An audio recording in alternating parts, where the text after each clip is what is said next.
Assalamu alaikum Kırgız elim. Men şu 2016 жылдан beri şu Россия жергесинде жүрөбүз. Билбейм, буга чейин бардыгы жакшы эле болуп келаткан. Анан 2023 27 июнда мени токтотуп, регистрациям базадан чыкпай калды.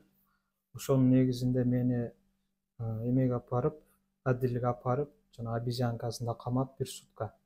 Бир эле мен эмес, мен менен дагы бир 10-15 тане bir комнатада камап эртең сотко апарды.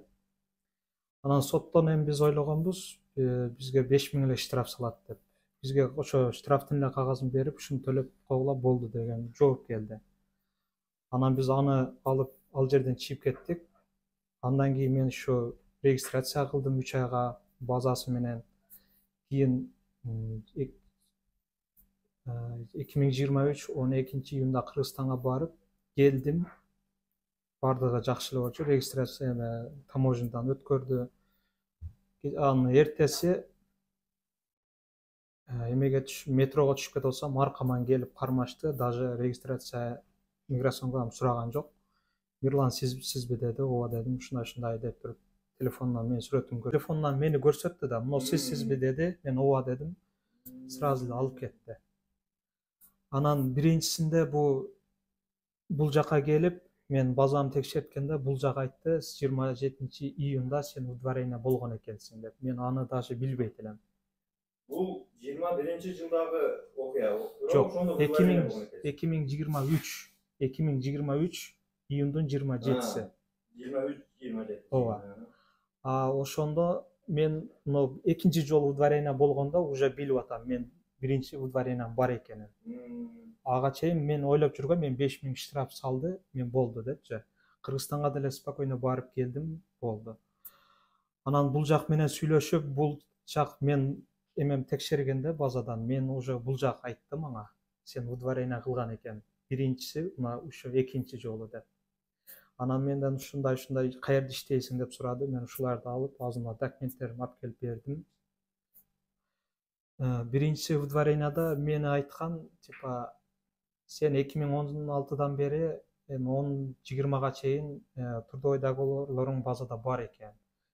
Сен ошол сактап калды деп судья мага ушундай деген да.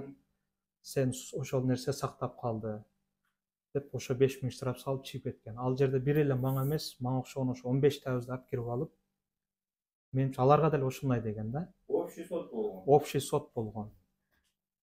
Анан биз ошол жерде Тажикстан, Өзбекстан, Кыргызстан бар эле, 3 кыргыз бар элек.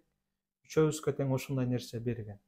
Эми азыр ойлоп атам, мен эмес, аларга эми ошо удворение берген болуш керек ошол күнү депчи. Мен эми основной ушу кухняда иштеген үчүн бул ярмарканы официальный эмес деп ойлогом негизичи. Кухнядагы берген трудовой договорум ал базадан чыкпай калды. Жөн эле кагаз карматып болгон. Жөн эле кагаз карматып болгон экен. Азыр мени ушул ярмаркам, мен мындайча айтканда сактап калды десем болот да. Өтө жакшы. Ошондо азыр примерно канча күндө чечилет экен? Эми мындай убактысы боюнча дагы элдерге кызык да, канча күндө чечилиши мүмкүн ошол азыр сот иши башталса, удворениянын чечилиши негизи убактысы канчага созулушу мүмкүн дейт. Эми негизи меники уже 2 удворение болуп калды да азыр. Ошо биринчисине 2 ай убакытта атат. 2 ай убакытта чечилсе, анан экинчисине уже 10 ай деп атат.